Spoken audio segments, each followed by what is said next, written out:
네, 안녕하세요. 제13회 서울국제건축영화제 호스트 아키텍트 포럼에 오신 여러분들 환영합니다. 저희가 원래는 이제 직접 뵙고 행사를 해야 되는데 지금 코로나 때문에 이렇게 온라인으로 볼 수밖에 없어서 조금 아쉽긴 합니다.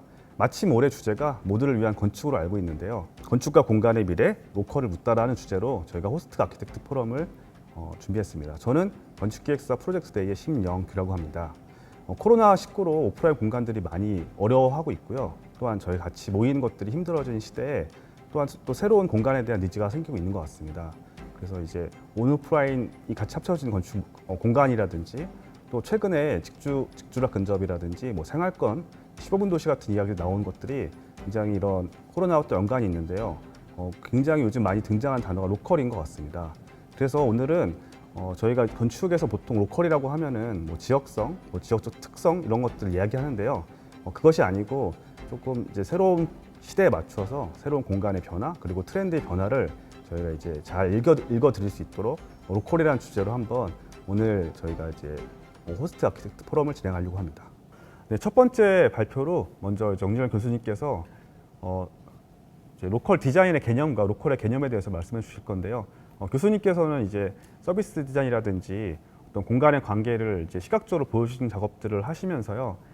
이제 로컬 디자인, 국민대학교의 로컬 디자인과를 또 만드시고 기획하시고 운영하고 계신데 개념적인 설명과 지금의 트렌드를 또 설명해 주시겠습니다. 먼저 정진일 교수님의 발표 듣겠습니다. 안녕하세요. 저는 국민대학교 테크노디자인대학원 로컬 디자인 랩에서 운영을 맡고 있는 정진열 교수라고 합니다. 오늘 이렇게 건축계의 축제에 초대해 주셔서 정말 감사드립니다. 오늘은 제가 맡고 있는 로컬 디자인 랩의 어떤 하고 있는 교육 플랫폼의 배경에 대해서 잠깐 설명해 드리고자 이 자리에 왔습니다. 이제 저희가 흔히 부르고 있는 로컬 씬이라고 할까요? 이 씬에 대해서는 또 많은 분들이 활동하시고 또 좋은 강연 많으신데 제가 이 운영을 맡고 있어가지고 대표로 오늘 이렇게 설명드리게 되는데 우선 제가 잘 설명드릴 수 있을지 모르겠지만 최선을 다해서 제가 이해하고 있는 범주 정도를 좀 이야기 드리려고 합니다. 로컬 디자인 말이 조금 어색하게 느끼실 분들도 많을 줄 압니다. 제품 디자인, 시각 디자인 이런 말들은 좀 많이 익숙하시겠지만 로컬, 지방을 디자인한다? 네. 환경이나 아니면 도시 디자인 이런 것도 아니고 지방이란 말이 워낙 크다 보니까 익숙치 않을 수도 있는데요. 아마 최근 들어서 이런 말들을 많이 들어보셨을 겁니다. 지역 재생, 지역 상생 스타트업, 동네 여관, 로컬 호텔, 로컬 크리에이터, 지역 혁신, 지역 자산화, 원도심 재생. 네, 이런 말들이 최근 10년 동안 사실 중소벤처기업부나 문화체육관광부 또는 아니면 산업진흥원, 컨텐츠진흥원 이런 어떤 국가기관들에서 여러 가지 사업의 한 일환으로 사용되어 왔던 말들입니다. 그래서 이제 이런 지금 포스터들이 최근에 2020년 특히 이제 최근 들어가지고 많은 사업들이 공모로 나왔고요. 이런 것들이 보시면 이제 이런 용어들 중심으로 해서 실제로 진행되고 있는 프로젝트임을 아실 수 있을 겁니다. 그래서 이 로컬이 뭔가 이런 어떤 여러 사업들이나 이런 데서 하고 있는 로컬이라는 이야기 담론에서 로컬이 뭔가에 대해서 간략하게 좀 같이 이해를 해보고 넘어가면 좋을 것 같습니다. 흔히 우리는 이제 가장 첫 번째로 생각할 수 있는 로컬이라는 건 지방을 이야기할 겁니다. 즉 서울 중심 도시로서 서울이 아닌 다른 여러 가지 지방, 행정구역에서의 지방을 볼 수 있을 건데요. 하나 약간 조금 모르시는 분들은 약간 쇼킹할 수 있는 이미지 하나를 보여드리겠습니다. 왼쪽의 사진이 사실 지도가 2013년도고요. 그리고 오른쪽 지도가 2017년도입니다. 지역 인구 감소 현황을 보여주고 있는 지도입니다. 이미 좀 건축계 여러분들은 아마 좀 익숙하실 수 있는 상황이실 수도 있을 것 같습니다. 네, 이런 어떤 현황들에 대해 가지고 많이 보이고 계시니까요. 근데 이게 이제는 정말 많이 심각해져서 지방 지역 도시들 일대는 이 지금 빨간색 보시면 60% 이상이 지금 가장 빨간색이 빨간색은 60% 이상 감소한 지역으로 보시면 됩니다. 지금 이렇게까지 지역의 인구는 급감하고 있는 추세고요. 그리고 사실 지역의 어떤 경제나 아니면 역량을 선도해야 될 지역 도시들도 그 인구 감소 비율이 굉장히 높아지고 있습니다. 그래서 여러분들 뭐 아시다시피 지역 그 도심 공동화라든지 뭐 어떤 도시 재생이라든지 이런 말들이 이런 기준으로 생겼습니다. 그래서 사실은 국가에서는 2013년도부터 이러한 부분에 대해 대응하기 위해서 도시재생법을 만들어서 운영하고 있었고요. 2017년도에 도시재생 뉴딜이라는 프로젝트를 진행해서 17년부터 지금까지 약 50조 가량 되는 예산을 투입해서 진행했습니다. 보시다시피 지금 옆에서 보니 지역 주도 방식, 그는 기존과는 조금 다르게 한번 가보겠다. 소규모 사업, 그리고 주민들이 진짜 필요한 일 이런 데 한번 써보겠다 해서 진행을 해왔는데 사실 의도는 굉장히 좋았지만 이것이 이제 행정 중심 그리고 국가 주도가 너무 지나치고 그리고 좀 미시적으로 벌어지는 데다가 그리고 이제 수복형 보존형이 너무 집중되다 보니까 사실 그 노력과 투자에도 불구하고 여전히 지금 지방의 쇠락화는 가속화되고 있는 실정입니다.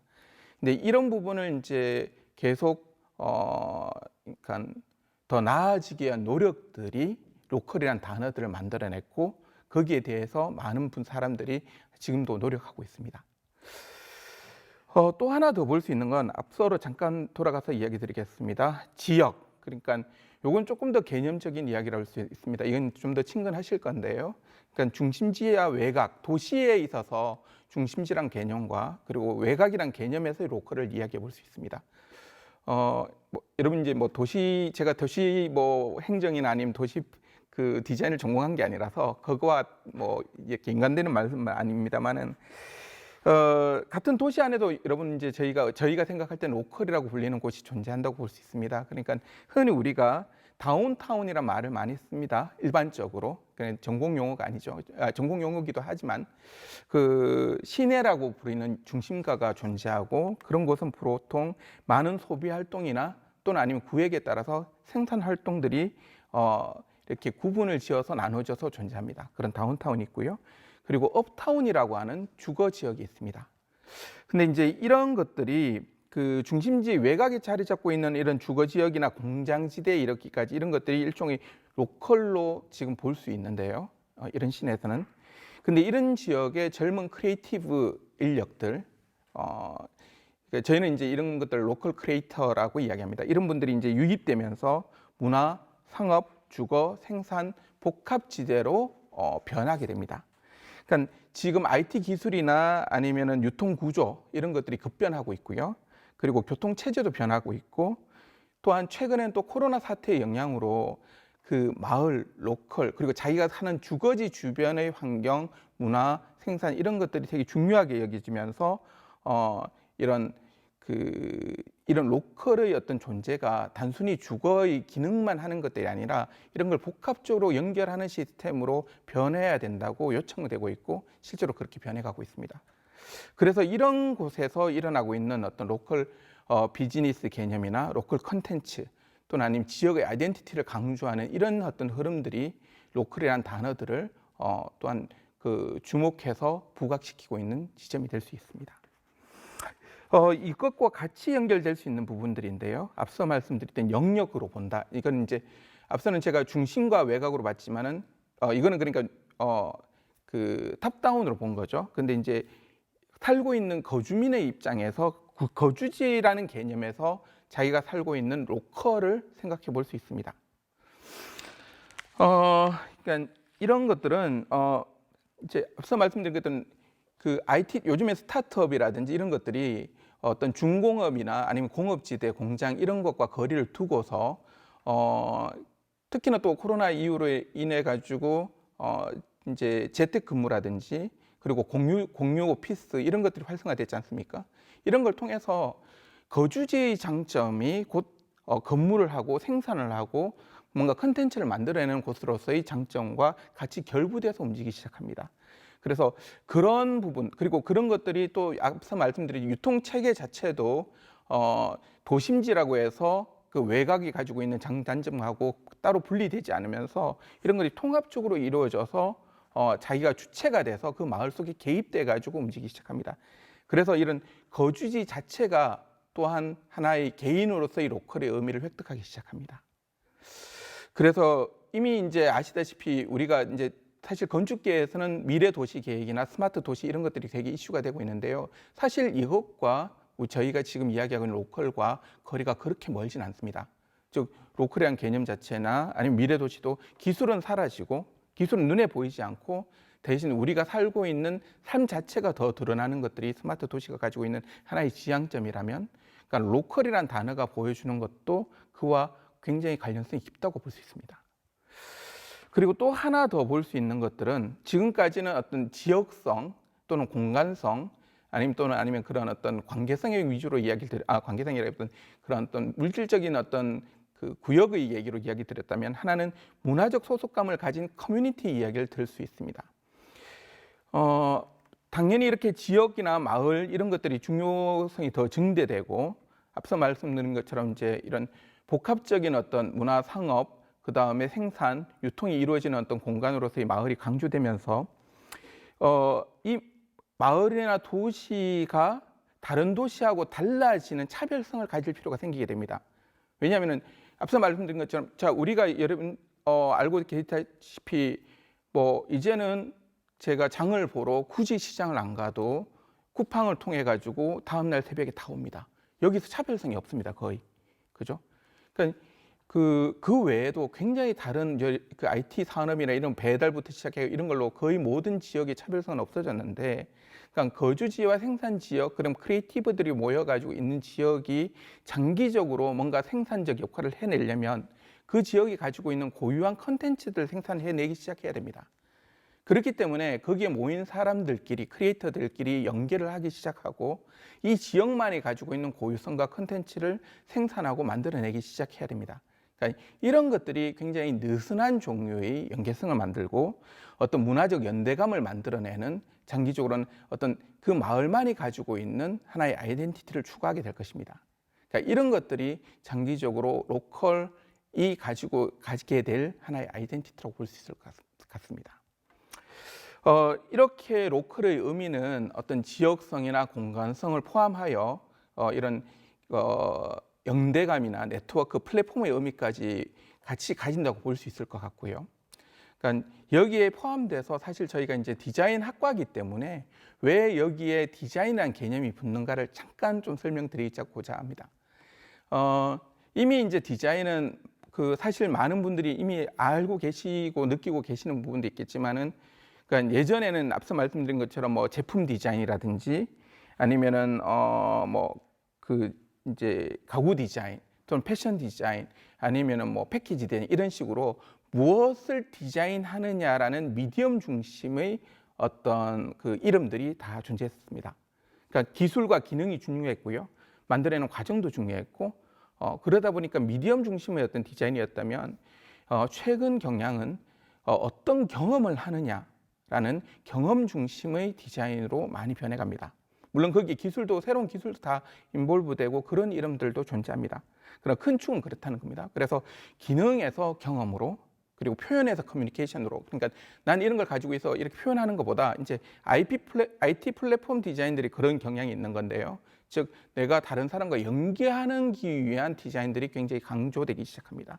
그리고 미디움, 하나 개별적인 미디움에서 그게 아니라 그런 미디움이나 사람들이 모여서 소통하기 위한 플랫폼을 디자인하는 개념으로 디자인의 의미들이 점차 확산되고 변해 나가기 시작합니다. 이미지로 보면 이런 거죠. 예전에 이런 이미지들이 우리에겐 굉장히 친숙한 이미지였습니다만, 지금은 디자인 회사 조금 요즘에 이제 진보된 디자인 펌에 가면 다 저희 무기들이 다 이런 포스트잇입니다. 네, 이런 걸로 이제 플래닝을 하고, 굳이 따지면 이제 플래닝, 서비스를 기획한다는 개념에서 많이 접근합니다. 이제 이 경험을 기획한다는 이야기들이죠. 예, 제가 그렇게 썩 좋아하는 이미지는 아니지만은 제 가장 큰 변화 중에 하나입니다. 그 디자인 시인의 변화를 이야기할 때 이 한 장의 사진은 많은 것을 내포합니다. 즉, 이분이 이렇게 딱 앉아서 저 아이패드를 들고 하는 것 자체가 기존에 나는 컴퓨터의 성능은 이렇고 아이패드의 기능은 이렇고 이건 어떤 것들이 효과적이고 이런 어떤 프레젠테이션이나 자기 삶으로 이 기기를 갖고 들어와서 난 이런 경험을 할 수 있다라고 선포하는 지점에서 사실 많은 패러다임이 바뀌었습니다. 그래서 예전에는 가성비라고 얘기했죠. 기능과 기술, 어떤 기술이 발전했는가, 그리고 그 기술을 어떻게 갖고 오는가의 문제였다면 지금은 어떤 경험을 가져다 주는가. 가심비란 말이 딱 어울리는지 모르겠습니다만 그런 경험 중심의 밸류, 가치를 더 높게 평가하기 시작했죠.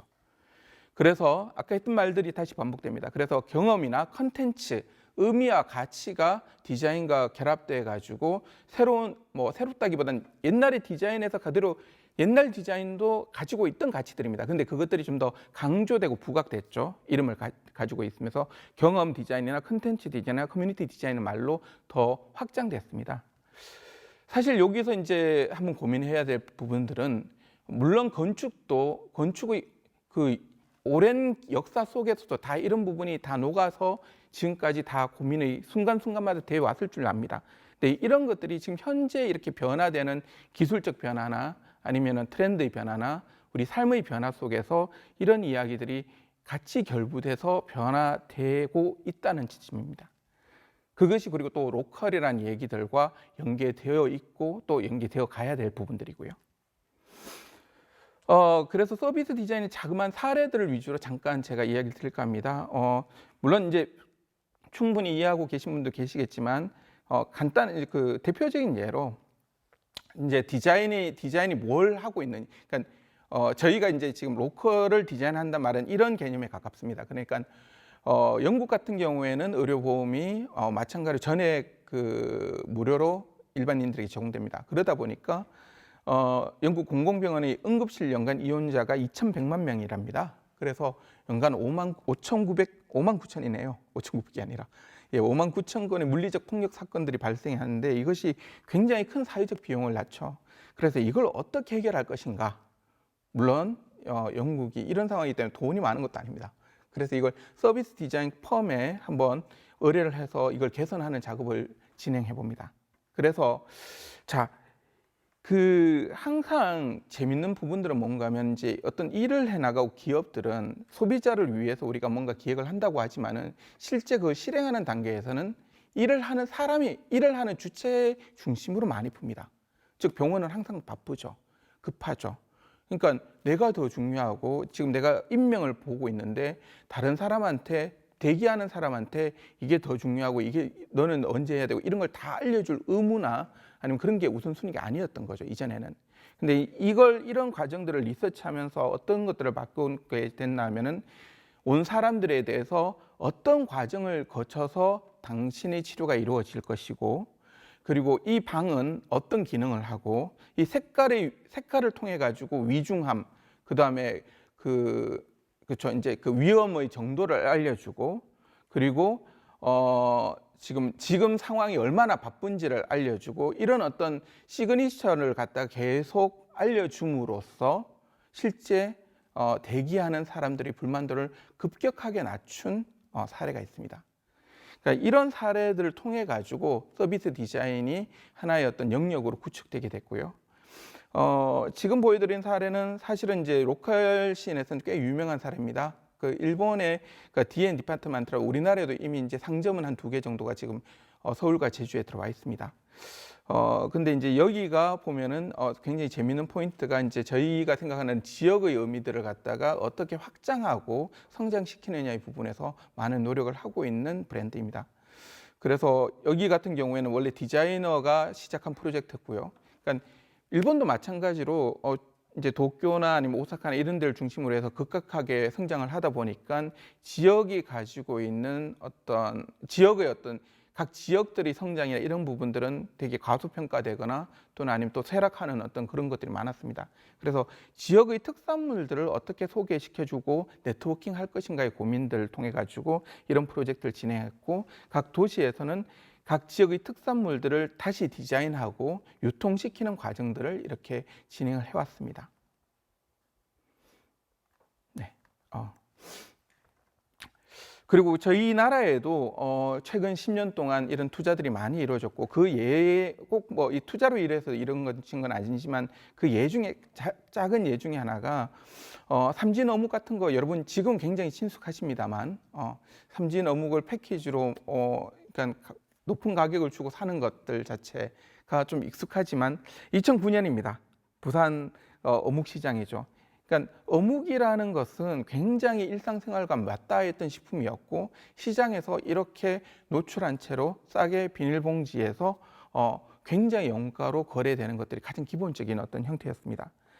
근데 이제 그 아들분이죠. 그러니까 삼진 어묵을 이제 이어받은 분께서 이런 것들을 어떻게 더 개선시키고 좀 더 체계화시키고 발전시킬까를 고민해서 이제 이런 어떤 매장 시장적인 어떤 접근 외에 이렇게 일종의 베이커리 카페식으로 이제 그 리모델링을 하고 공간도 리모델링을 하지만은 동시에 메뉴 개발 같은 것도 지금 현재 현대인들이 바뀐 생활 패턴에 맞춰 가지고 메뉴를 개발하고 튀기고 보다 먹기 쉽게 간편하게 할 수 있도록 선물 세트부터 해서 개발하기 시작했습니다.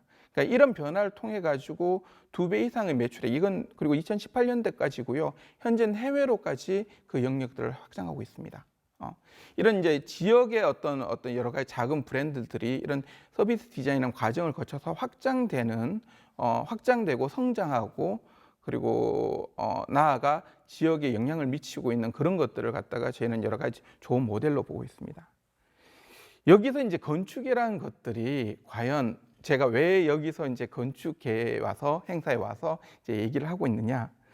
이제 이런 변화들을 주목해서 보면서 대기업부터 시작해서 중소기업도 마찬가지입니다만은 이제 무슨 고민을 하기 시작하나 하면은 그럼 이런 것들이 그러니까 자 아까 말씀드린 것처럼 대형 유통망이나 그런 걸 통해 가지고 그런 거랑 경쟁을 해야 되는데 IT 산업도 좋고 다 좋지만은 그러니까 로컬이 경쟁하기 위해서 뭐가 중요하냐라는 물으면 다시 돌아가게 됩니다.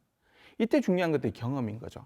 그러니까 사람은 본질적으로 온라인도 좋고 이제는 VR도 나올 꼭 하지만은 우리가 현실이란 공간 내에서 실질적인 경험에 대한 새로운 경험에 대한 욕구들이 굉장히 중요합니다. 그러다 보니까 새로운 공간, 새로운 체험 이런 것들이 그러니까 이제 옛날보다도 훨씬 더 중요하게 되죠. 지금 보여드렸던 이미지들이 뭐 익숙하신 분도 계시지만 한남 사운지라든지 저쪽에 그 어디죠? 여기가 이쪽엔 송정역 시장이라든지 그리고 저쪽에 가파도 현대카드의 가파도 프로젝트 그리고 부산 영도에 있는 지금 프로젝트 이런 프로젝트들이 다 일종의 복합 문화 공간으로 제시됩니다. 그리고 현대 같은 경우도 마찬가지예죠. 훨씬 더 커지고 그리고 이게 상업 공간으로 상점이 들어가는 게 아니라 사람들이 와서 놀 수 있는 공간을 확보하는 데 굉장히 주력합니다. 왜일까요? 다 이해하시죠? 왜냐하면 그런 공간에서 내가 체험하고 새로운 경험을 하고 내 사진을 찍어서 인스타에 올려야 되니까 내가 그런 경험을 했다는 걸 그런 공간이 옛날 일반적인 백화점보다 훨씬 더 사람들이 많이 몰려들고 그리고 집중력이 생기게 되는 거죠. 근데 그건 이제 양쪽으로 제가 볼 때는 양쪽으로 분배가 됩니다. 하나는 그런 대형 자본이 만들어내는 공간과 그리고 여러 가지 제한과 그다음에 또 발전된 기술로 인해서 개인, 마을, 공동체 이렇게 좁게 접근할 수 있는 마을 단위의 어떤 공동체의 접근과 이런 식으로 나뉘게 되어가고 있습니다.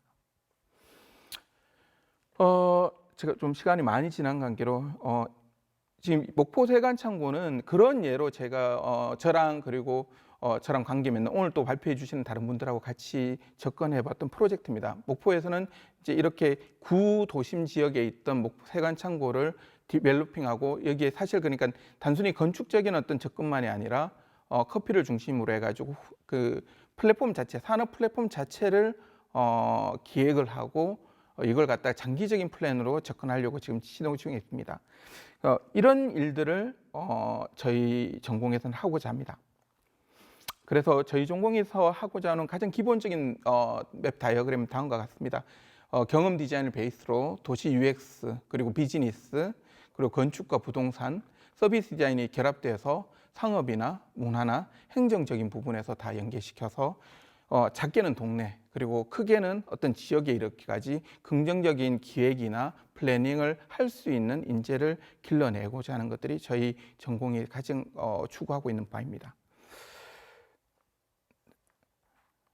네, 요거는 나중에 또 시간 되면 또 이야기를 하도록 하겠습니다. 그래서 이런 어떤 목표를 하기 위해 가지고 저희는 이제 로컬 디자인이라는 개념으로 접근하고 있고요.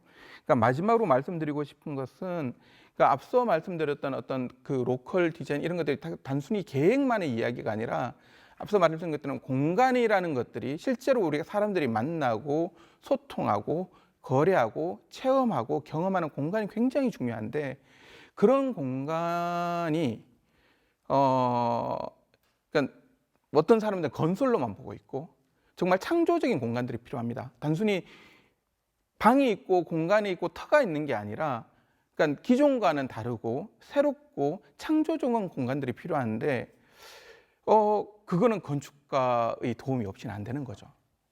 근데 기존에는 사실은 이제 그런 개념보다는 단순히 어떤 산업적인 개념에서만 접근하다 보니까 아쉬움이 굉장히 많습니다.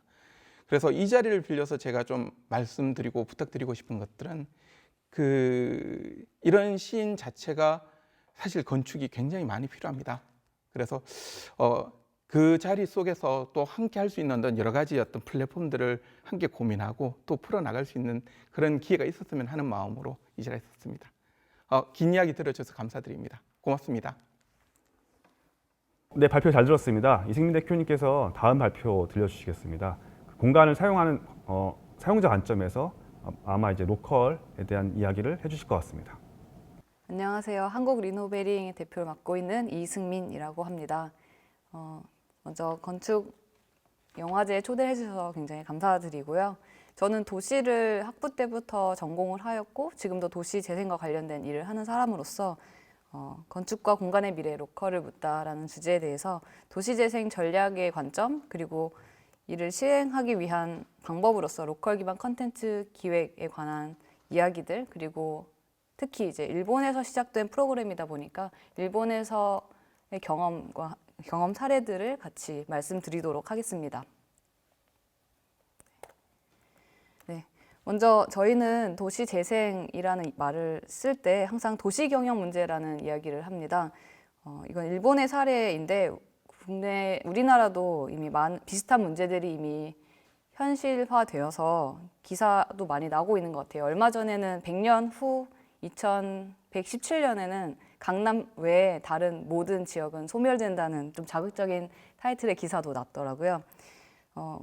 우리가 바로 앞서서 경험하고 있는 어떤 도시 문제의 현상은 인구 감소라든지 제대로 활용되지 못하는 빈 건물들 또는 토지와 같은 자산들의 증가로 보게 되는데 그걸 뒤에 실제 문제는 어떤 산업의 쇠퇴와 그로 인해서 지방 도시 또 지자체가 가지고 있는 어떤 재정 문제의 해결이 필요하다라는 부분으로 그래서 이건 도시의 경영적인 관점에서 문제 해결이 필요하다. 그러려면 어떤 접근을 우리가 가져봐야 될 것인가 하는 문제의식에서 이제 도시재생을 바라보고 또 교육을 진행을 하고 있습니다. 쉽게 말하자면 앞으로는 선택받는 도시와 선택받지 못하는 도시들 또는 선택받는 동네와 선택받지 못하는 동네가 명확하게 된다는 건데요. 경제가 성장하던 시기에서 축소하는 시기로 바뀌고 언제나 어디서나 누구나 편리하게 쓰던 소비자들의 도시가 지금까지의 도시였다고 하면 꼭 여기에서만 갈 수 있는 또는 지금이 아니면 경험할 수 있는 어떤 일부 특수한 사람들 또는 당사자들을 위한 도시들이 점점 더 중요해지고 있는 시기인 것 같습니다. 그래서 효율적으로 빠르게 표준화된 공간 또는 도시를 만드는 시대에서 이 변화하고 있는 시대에 맞는 새로운 도시 또는 건축을 해나가는 방법들이 모색되고 있고 또 여러 사람들이 실제로 지금 시도를 하고 있는 시기인 것 같습니다. 지방도시에서 일을 많이 하다 보니까 민간에서 자체적으로 어떤 매력적인 공간이나 어떤 건축이나 도시를 만드는 여력이 부족해서 예산을 투입해서 도시재생 사업들을 많이 펼치고 있습니다. 건축물을 지역에 있는 어떤 공간 자원을 시가 매입을 해서 예산을 들여서 시민들을 위한 공간을 이제 제공하고자 하는 것이 그 취지인데요. 실제로는 지역에 진짜 필요한 기능 또는 사람들이 쓸 수 있는 그 수요에 맞추지 않고 예산 규모에 맞춰서 공간이 기획되다 보니까 프로젝트가 시장 상황과 괴리되어서 굉장히 비대화되고 결국은 유지가 되지 않고 사용되지 않아서 더 지역의 어떤 쇠퇴를 가속화시키는 모습들을 또 많이 저희가 목격하고도 있습니다. 공공뿐만 아니라 이제 민간이 가진 건물 또는 공간의 기획에 있어서도 과거에는 당연히 성장하니까 당연히 누군가가 채워줄 것이니까 사고 지으면 됐던 시대에서 사기 전부터 또는 짓기 전부터 여기 어떤 사람들이 우리 공간을 얼마에 사용해 줄 수 있을 것인지 사전에 시장을 조사하고 또 그 사용자와 운영자에 맞춘 기획을 해나가는 방식들이 점점 더 많아지고 있는 것이 또 현재의 모습인 것 같습니다. 그런 의미에서 봤을 때는 어떤 도시 경영 문제 해결과 또 도시 재생하는 방법에서 어떤 사용자 중심의 도시 재생이 점점 더 필요하게 되고 또 그냥 단순히 신축으로 빨리 공급하는 것이 아니고 그 시장 상황에 맞춰서 동네 성격에 맞춰서 리모델링과 같은 다양한 수법을 모색하는 것이 필요한 시대가 되어가는 것 같습니다. 이제 아래에 있는 그림은 일본의 이제 알부동산으로도 유명한 어떤 바바 마사타카라는 건축가가 제시한 도표인데요.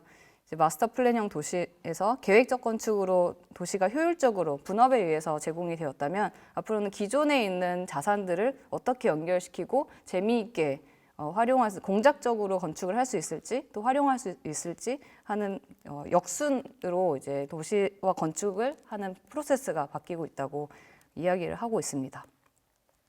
네, 그런 의미에서는 이제 사용자가 점점 더 중요하게 되다 보니까 행정에서는 도시의 전략이나 방향성을 어떤 경영적인 관점에서 제시를 하고 관이나 이제 민에서 소유하고 있는 이런 공간 자원들을 이 전략에 맞춰서 어떻게 활용할 수 있을지에 대한 고민이 이어져야 하고요. 실제로 활용하는 시민들 또 이제 운영을 하는 또 사업자 시민들은 이 전략에 맞춘 매력적인 공간 컨텐츠들을 만들 필요가 점점 생기게 되고 있습니다. 그러기 위해서는 공간뿐만 아니고 인적 자원, 문화 자원, 환경 자원에 대한 새로운 재해석과 재발견 그리고 재편집이 필요하게 되고 이런 사람들이 모임으로써 더 매력적이고 또 애착이 생기는 도시들이 만들어질 수 있을 것이다 라고 이야기되고 있고요. 저희는 이제 이런 사람들을 모으고 또 도시 전략에 맞춘 컨텐츠를 기획하기 위해서 이제 리노베이션 스쿨이라는 교육 프로그램을 진행을 하고 있습니다. 간단히 그냥 소개해드리자면 지역 기반의 공간 컨텐츠 기획을 하는 워크숍이라고 할 수 있을 것 같아요. 공간을 가지고 있는 행정이나 민간의 어떤 소유주들 그리고 이를 어떻게 운영하고자 하는 사람들 또 사용하고자 하는 시민들이 함께 모여서 어떤 로컬 크리에이터로서 활동할 수 있는 인재를 육성하고 이게 더 나아가서는 공간이나 사업 기획으로 연결되고 이런 인재들이 네트워킹 됨으로써 그냥 내 동네에서 머무는 것이 아니라 이제 글로벌적으로 활약할 수 있는 더 큰 도시 또는 이제 전 세계로 나아갈 수 있는 이제 발전의 방향까지도 모색하고자 하는 프로그램입니다. 간단하게는 이제 꼭 건축뿐만 아니고 굉장히 다양한 분야의 전문가들이 모여서 건물과 지역에 대해서 고민하는 프로그램이겠고요. 그래서 이런 도시 전략과 리노베이션 스쿨과 또 사용자 기반의 어떤 컨텐츠 기획을 했던 한 사례를 두 가지 소개해드리려고 하는데 리노베이션 스쿨이 기획되었던 2011년에 키타큐슈시라는 지자체 사례입니다. 후쿠오카에서 바로 한 15분 정도 걸리는 곳에 위치한 과거의 공업도시고요. 인구가 100만 명 정도가 되지만 원래 20만 명 정도의 5개 지자체가 합병이 되어서 100만 규모가 된 곳입니다. 그래서 이곳은 야하타 제철소라고 하는 제철 중공업이 기간 산업이었는데 공장의 해외 이전 등으로 인해서 거의 10만 명에 가까운 노동자 인구들이 이제 빠져나가면서 쇠퇴가 가속화되었던 도시이고요. 거기에다 이제 경제 위기까지 겹치면서 도심에 있는 오피스 상권까지 이제 쇠퇴가 가속화되던 시기에 지자체에서 기존에 했던 공장 유치 방식의 어떤 산업 육성이 아니고 도시형 비즈니스, 도시형 어떤 창조 산업을 육성하기 위한 전략을 세우고 이 전략을 위해서는 도시 안에 있는 빈 공간들을 저렴하게 제공해서 크리에이터들이 어떻게 연결할 수 있을까라는 방법을 모색하면서 이제 리노베이션 스쿨이라는 스쿨 워크숍이 이제 시작이 되게 됩니다. 이런 전략이 필요하다는 관점에서 키타큐슈시를 보면 도시 전체를 이제 마구잡이로 육성하는 것이 아니고 역 앞에 특히 이제 세태로 인해서 저평가되고 있는 임대료가 특히 낮은 약 반경 한 200m 정도의 스몰 에어리어를 전략 지역으로 잡고 그 안에 다양한 컨텐츠들을 집어넣는 방식을 취했습니다. 2011년부터 2018년까지 연 2회씩 총 13번의 리노베이션 스쿨 프로그램을 개최를 해서 프로그램 안에서 창업이 된 것도 있고 또는 그때 만들어진 공간들의 매력을 느낀 그냥 일반 크리에이터들이 자연스럽게 모여서 이곳이 이제 스타트업 거점, 공방, 다양한 F&B 시설들, 코워킹 스페이스들, 크리에이터들이 모이는 곳으로 매력이 상승을 했고요. 이제 이에 대한 효과가 단순히 그냥 종업원 고용 창출이나 통행량 증가뿐만 아니고 약 한 평당 5만 원 수준의 임대료가 평당 25만 원 정도까지 5배 이상 상승하면서 리노베이션이라는 소규모의 건축 프로젝트, 공간 프로젝트가 아니고 신축 상업 공간 개발 프로젝트까지 이어질 정도로 이제 재생이 된 사례입니다. 그래서 이러한 방식을 받아들여서 국내에서 최초로 리노베이션 스쿨을 시도한 것이 제주도의 구도심, 저희는 구제주라고도 하고 탑동이라고 하는 원도심 지역인데요. 여기는 도시재생 지역으로 지정이 되어서 공간 활용을 하고자 하는 도시재생지원센터의 어떤 니즈와 또 이제 제주도의 혁신 창업 생태계를 만들고자 하는 창조경제센터가 만나서 제주다운 일자리와 또 제주다운 라이프 스타일을 산업화하고자 하는 목적에 의해서 이 두 공간과 스타트업을 연결하는 하나의 프로그램으로서 리노베이션 스쿨이 시작이 되었습니다. 그래서 여기도 이 원도심 안에서도 칠성로라고 하는 천변을 정비한 지역, 근데 공공에서는 수백억 원의 예산을 들여서 깨끗하게 정비한 천변이지만 사람들의 인식 속에는 부정적으로 남아있던 천변에 다양한 크리에이터들이 모일 수 있도록 또는 지역의 가치를 발굴할 수 있도록 하는 교육 프로그램을 집중적으로 진행을 했고요. 스쿨에서뿐만 아니고 주변에 있는 어떤 건물주들 또 아라리오와 같은 어떤 자본 기업들 그리고 개개인의 플레이어들이 또 모여서 지금 현재는 이제 D&D 파트먼트도 들어올 정도로 이제 제주도 안에서 또는 전국적으로도 로컬적으로 굉장히 상징적인 특성을 가지고 있는 곳으로 많이 변화가 되었습니다. 네, 이렇게 되게 다양한 컨텐츠들이 모여 있는 상황이고요. 그래서 이런 컨텐츠들을 기획하는 부분에 조금 더 집중해서 말씀을 드리자면 저희는 이제 지역에서만 가능한 일상, 저희 이제 라이프 스타일이란 말보다 일상이란 말을 많이 쓰는데요. 이 일상 속에 도시재생의 실마리가 있다라고 이야기를 합니다. 그래서 이 일상의 모습들을 세 가지 축으로 바꿔보면 여기, 그리고 장소, 그리고 지금, 그리고 시간적인 가치, 그리고 나 또는 우리, 사람의 가치인데요. 이제 시간이라는 거는 재생에서는 주로 과거에 일했으니까 그래서 과거로 돌아가려고 하는 경향이 있는데 그게 아니고 지금 현재 우리가 원하는 거, 또 필요한 거, 그리고 앞으로 나아갈 방향, 미래의 가치까지 생각을 하고요. 장소라는 것도 그냥 단순히 오래전에 만들어진 어떤 역사적인 건축물이 아니고 우리가 살고 있는 동네의 관점에서 보고 또 사람의 가치도 그냥 운영하는 사람, 그리고 이 공간을 실제로 즐길 수 있는 소비자, 그리고 사업자, 이렇게 다양한 사람들이 어떻게 3차원적으로 모일 수 있는가에 따라서 충분히 지역 자산으로 매력적인 공간을 기획할 수 있다고 보고 있습니다. 심플한 사례이지만 일본의 와카야마라는 도시에서는 현재 위에처럼 그냥 벽이 막혀 있는 오피스 건물인데 그 뒤쪽에 있는 해자, 수공간의 매력을 발견해서 큰 창을 내고 그 수공간을 보면서 와카야마라는 이 지역에서만 나는 술들을 컬렉팅해서 이걸 지역 술을 즐길 수 있는 이자카야로 리노베이션 한 사례이고요. 또 도쿄에서는 상점가에 있는 1층에는 가게를 하고 2층에는 예전에 살던 오래된 건물을 이제 10년 동안 비어 있었는데 지역민과 여행자가 어울리는 마을 호텔이라는 컨셉으로 해서 1층은 동네의 엄마들 이 이제 같이 공유 키친을 하면서 취미를 공유하는 공간을 하고 2층에는 일본의 어떤 동네의 모습을 즐기고자 오는 여행자들이 자유롭게 섞일 수 있는 컨셉으로 이제 기획 운영하고 있는 사례고요. 제주도에 이제 아까 얘기했던 탑동 지역에서 기획했던 사례인데요.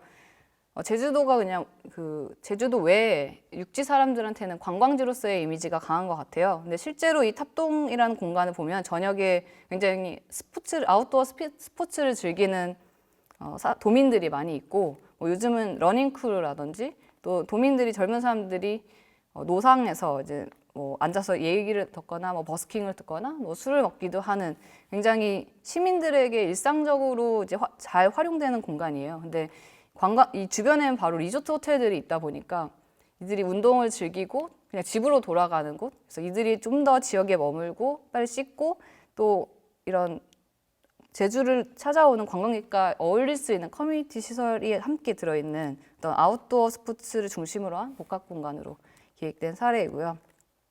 마지막으로 이제 부산에서 저희가 스쿨 하면서 나왔던 기획인데, 이는 구포시장이 있는 구포역 주변에서 이제 기획을 했습니다. 구포는 구포 국수, 구포 밀이 유명한 지역이라서 사람들이 지역 컨텐츠라고 하면은 대부분 국수, 밀로만 어떤 아이템을 푸는 경우가 많았어요. 근데 여기 조금 더 지역의 상황을 풀어보니 과거에는 국수를 자전거로 배달했다.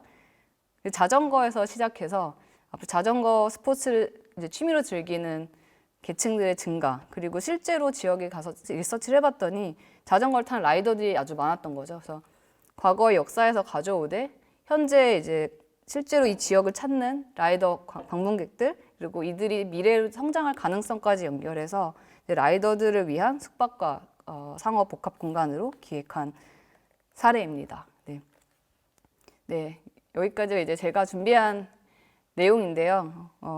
결국은 도시 재생 그리고 이제 로컬이라는 것이 사람들 머릿속에는 각자 되게 다양한 모습으로 다르게 이해되고 있는 것이 현재인 것 같아요. 근데 또 도시적인 관점, 그리고 컨텐츠적인 관점, 그리고 공간적인 관점, 그리고 사람적인 관점들이 잘 어울러서 여기서 조그맣게 시작해서 앞으로 어떻게 도시가 살아나고 좋은 일상을 만들 수 있을 것인가에 대한 필요성이 점점 더 커지는 시기이고, 그래서 건축을 하는 사람들이 이 사용자들과 좀 더 밀접하게 소통하는 시대가 앞으로 더 되어갈 것이라는 생각이 듭니다. 네, 이상입니다. 감사합니다.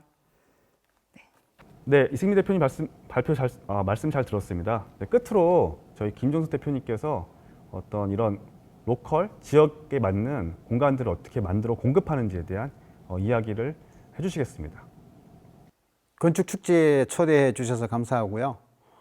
저는 연희동에서 사회생활을 시작했고 또 일도 하고 있고 살고 있는, 뭐 이름을 지어주진 않았지만 제 자신이 동네 반장을 역할을 하고 있는 그런 쿠온 파트너스의 김종석입니다.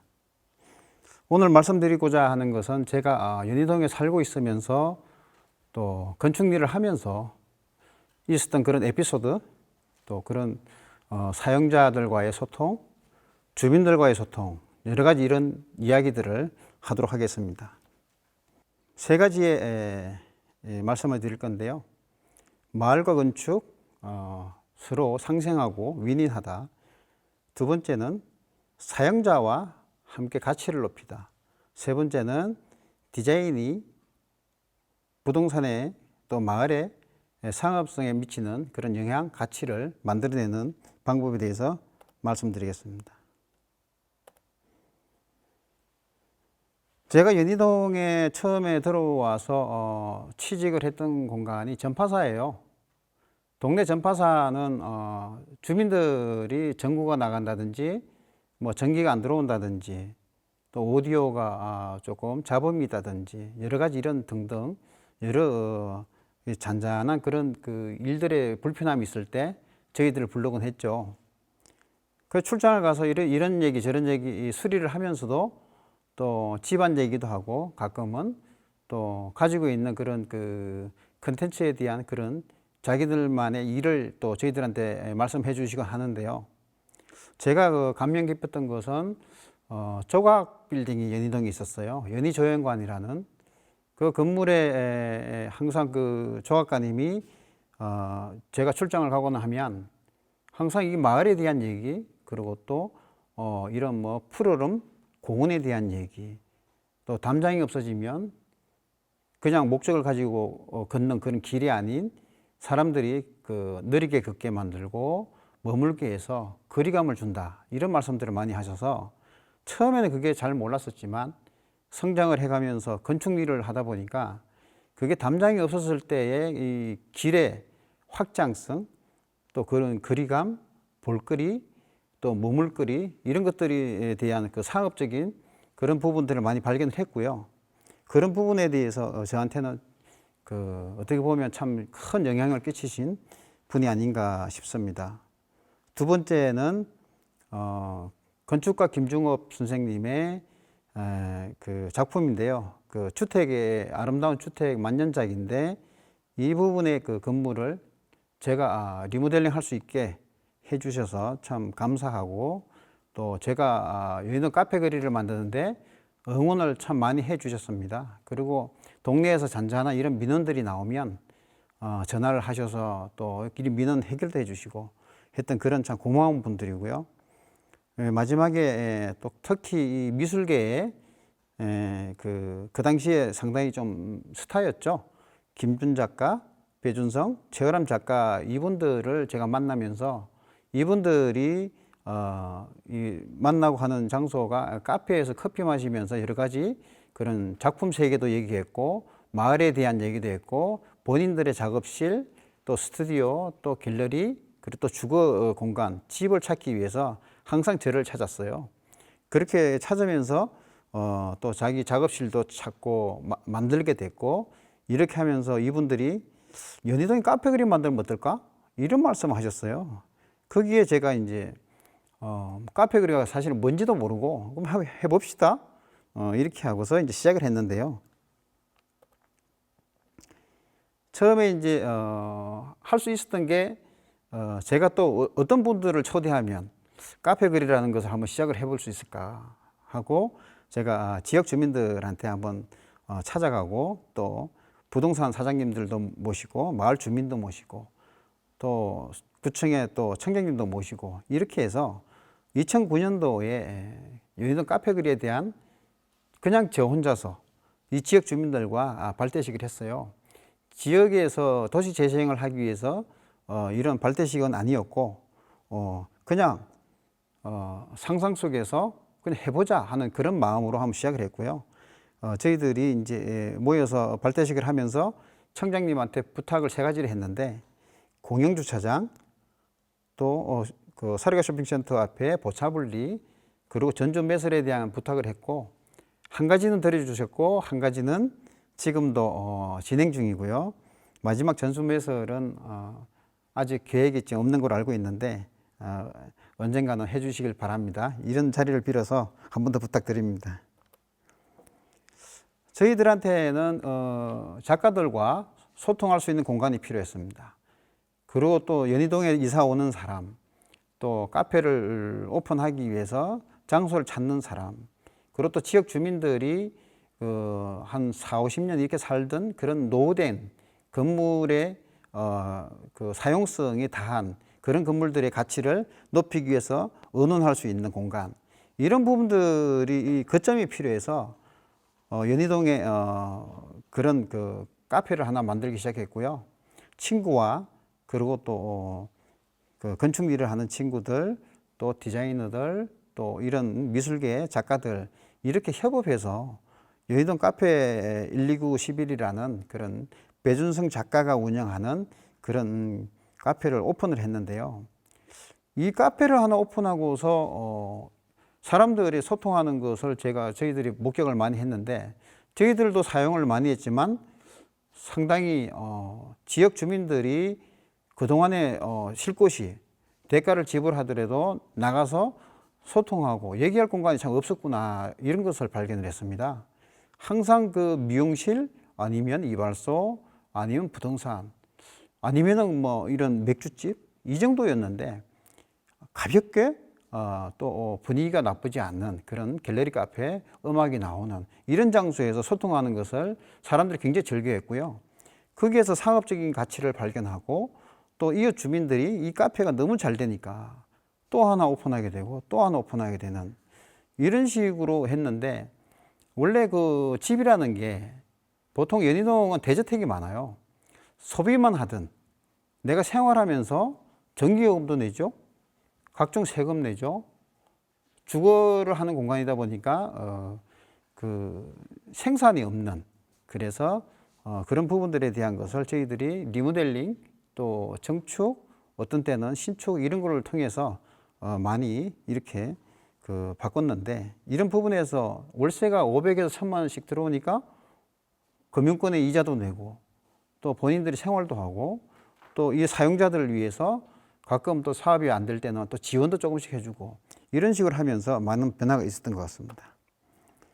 밑에 사진에 보면 원래 있던 모습이 지금은 이 많은 변화가 이루어져 있고요.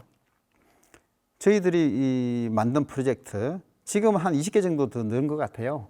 한 70여 개 정도의 쿠온 파트너스에서 저희들이 또 기획하고 시공한 그런 사이트입니다. 요즘은 제가 골목길을 만드는 걸 좋아해요. 작은 마을이 그 차가 들어가지 않는 그런 마을 골목길에 담장을 없애고 벽돌을 깐다든지 자갈을 깐다든지 대리석을 깐다든지 1m 남짓한 그런 골목길이 생기니까 사람들이 오히려 그게 재밌는지 사업을 하는 사람들이 많이 들어오더라고요. 근데 들어오는 사람들이 아니 접근성이 공원이나 도로에서 잘 보이지 않는데 이게 자신이 있냐 사업에. 근데 얘기를 들어보면 그분들이 한다는 말씀이 저희들은 잘 보이는 장소가 필요 없습니다. 나름은 목적성에 따라서 사업에 따라서 굳이 그 뭐 도로가에 A급 필지에 아주 좋은 자리가 필요한 건 아니더라. 이런 것을 발견했고요. 임대료 차이가 그 공간의 가치의 차이가 크지 않다라는 것을 또 발견했어요. 한 10%의 차이가 있다는 것을 발견해서 저희들이 골목길 안에도 사람들이 편리하게 들어갈 수만 있으면, 차는 못 들어가지만 걸어 들어갈 수만 있고 또 구경하고 경험할 수 있는 공간만 된다 그러면 얼마나 재밌을까 해서 골목길 안을 개발하기 시작했는데, 요즘 그런 골목길들이 많이 활성화됐고요. 또 많이 그 홍보가 되고 있는 그런 실정입니다. 사업을 중요한 것은 건물의 주인은 저는 사용자라고 생각해요.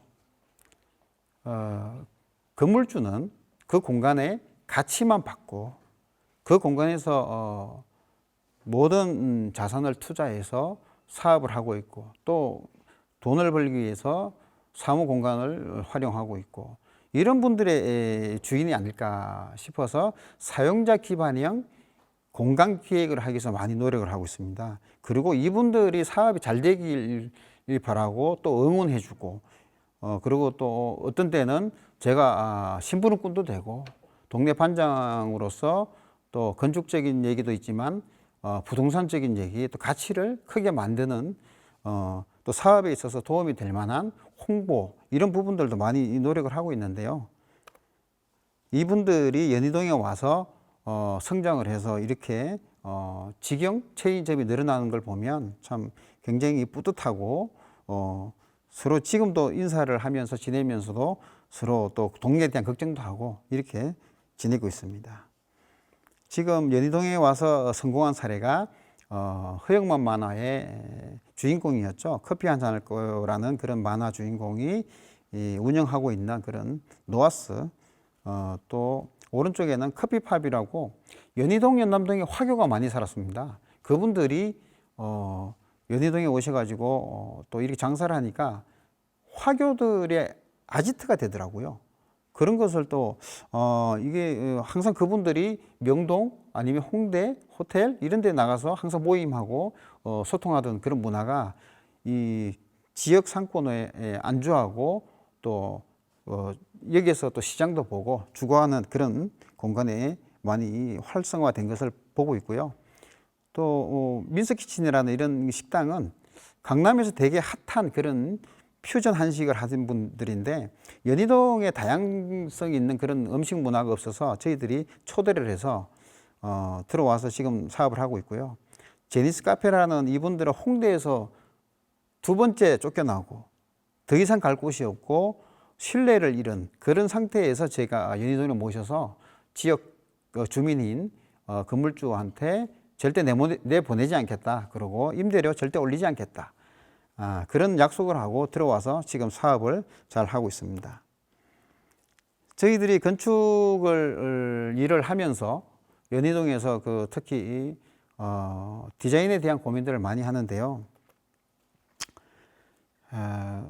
예쁜 집, 예쁜 가게, 또 예쁜 사무실은 절대 공실률로 남지 않습니다. 항상 만실의 행복을 누리는 것을 저희들은 경험했고 지금도 보고 있고 그런 것에 대한 또 기대도 많은 것으로 알고 있습니다. 그래서 저희들이 건축 일을 하면서 디자인을 되도록이면 사용자에 맞게 그 동네에 어울리게 또 그 공간을 쓰는 사람들한테 기대하는 것을 반영을 해서 저희들이 많이 변화를 주려고 노력하고 있고요. 특히 계단 또 이 다리, 연결다리죠. 공용공간, 특히 박공지붕 이런 부분에 대해서 저희들이 많은 고민을 하고 있습니다. 박공지붕은 뭔가 보시면은 이 건물 속에 다락이 있지 않을까? 그 다락에서 꿈 좀 꿔볼까?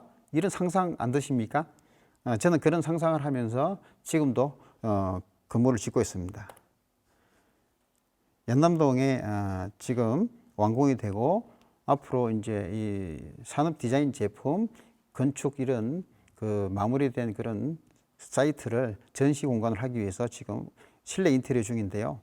여기 보시면 왼쪽에 있는 사진에 보면 2m 남짓한 그런 골목인데 조경이 조금 들어가니까 기분이 좋지 않으세요? 들어가고 싶고 사진 한번 찍고 싶고 이런 생각이 들게끔 이렇게 어느 정도의 아름다움을 반영을 해주는 것도 중요한 것 같습니다. 특히 저는 계단을 이 골목길을 만들려고 노력해요. 건물의 계단이 아니라 아랫마을에서 윗마을로 올라가는 그런 골목길로 만들기를 많이 노력을 하고 그래서 저는 문이 없습니다. 누구나 접근 가능하고요. 올라갈 수 있고 그래서 모든 지하나 또 5층까지도 다 첫 번째 집이 되는 첫 번째 가게가 되고 첫 번째 사무실이 되는 그런 접근성을 만들기 위해서 많이 노력하고 있고요.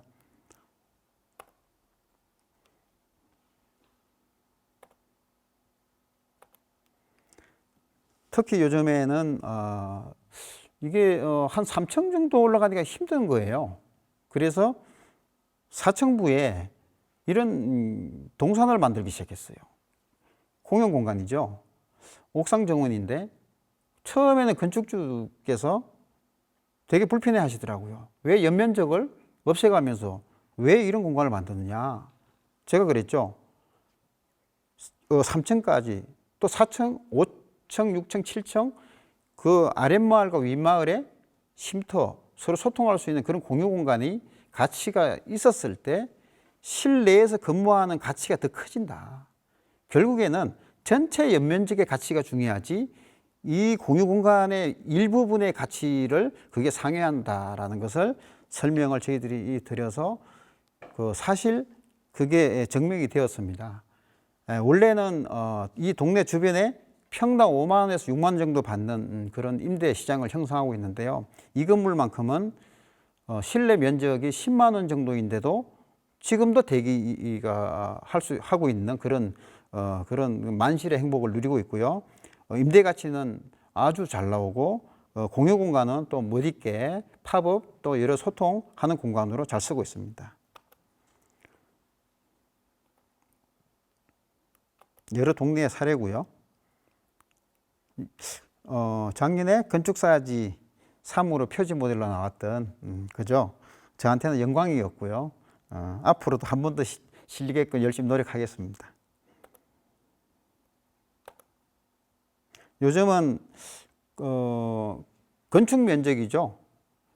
예, 담장을 하지 않고 뭐 500, 800, 1m 정도 되는 그런 짜투리 공간의 조경 또 일반 주택인데 1m 정도 백을 해서 이런 유리 박스에 갤러리를 만들어서 그림을 그리고 이런 공간들이 골목길을 풍요롭게 하고 이런 것들이 사회적 가치가 아닌가 싶습니다.